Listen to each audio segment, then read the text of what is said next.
कृष्ण और राधा स्वर्ग में विचरण करते हुए अचानक एक दूसरे के सामने आ गए। विचलित से कृष्ण, प्रसन्न चित्त से राधा। कृष्ण सकपकाए, राधा मुस्काई। इससे पहले कृष्ण कुछ कहते राधा बोल उठी, कैसे हो द्वारकाधीश? जो राधा उन्हें कान्हा कान्हा कह के बुलाती थी, उसके मुख से द्वारकाधीश का संबोधन कृष्ण को भीतर तक घायल कर गया। फिर भी किसी तरह अपने आप को संभाल लिया और बोले राधा से, मैं तुम्हारे लिए आज भी कान्हा हूँ। तुम तो द्वारकाधीश मत कहो, आओ बैठते हैं। कुछ मैं अपनी कहता हूँ, कुछ तुम अपनी कहो।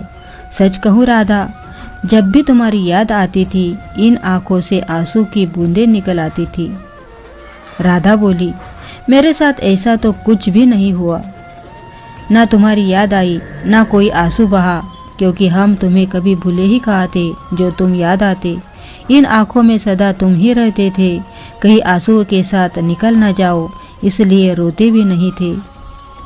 प्रेम के अलग होने पर तुमने क्या खोया, इसका एक आईना दिखाओ आपको। कुछ कड़वे सच प्रश्न सुन पाओगे तो सुनाओ। कभी सोचा इस तरक्की में तुम कितने बिछड़ गए? यमुना के मीठे पानी से जिंदगी शुरू की और समुद्र के खारे पानी तक पहुंच गए। एक उंगली पर चलने वाले सुदर्शन चक्र पर भरोसा कर लिया और 10 उंगलियों पर चलने वाली बांसुरी को भूल गए। कान्हा, जब तुम प्रेम से जुड़े थे, जो उंगली गोवर्धन पर्वत उठाकर लोगों को विनाश से बचाती थी, प्रेम से अलग होने पर वही उंगली क्या क्या रंग दिखाने लगी। सुदर्शन चक्र उठाकर विनाश के काम आने लगी। कान्हा और द्वारकाधीश में क्या फर्क होता है बताओ? कान्हा होते तो तुम सुदामा के घर जाते, सुदामा तुम्हारे घर नहीं आता। युद्ध में और प्रेम में यही तो फर्क होता है। युद्ध में आप मिटाकर जीतते हैं और प्रेम में आप मिटकर जीतते हैं। कान्हा, प्रेम में डूबा हुआ आदमी दुखी तो रह सकता है, पर किसी को दुख नहीं दे सकता। आप तो कई कलाओं के स्वामी हो, स्वप्न दूरदृष्टा हो, गीता जैसे ग्रंथ के दाता हो, पर आपने क्या निर्णय किया? अपनी पूरी सेना कौरवों को सौंप दी और अपने आप को पांडवों के साथ कर लिया। सेना तो आपकी प्रजा थी, राजा तो पालक होता है, उसका रक्षक होता है। आप जैसे महाज्ञानी उस रथ को चला रहा था जिस पर बैठा अर्जुन आपकी प्रजा को ही मार रहा था।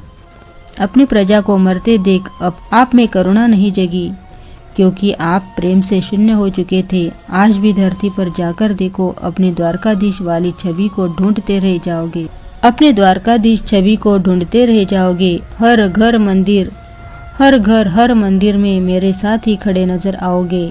आज भी मैं मानती हूँ, लोग गीता के ज्ञान की बातें करते हैं, उनके महत्व की बातें करते हैं, मगर धरती के लोग युद्ध वाले द्वारकाधीश पर नहीं, प्रेम वाले कान्हा पर भरोसा करते हैं। गीता में मेरा दूर दूर तक नाम भी नहीं है, पर आज भी लोग उनके समापन पर राधे राधे करते हैं।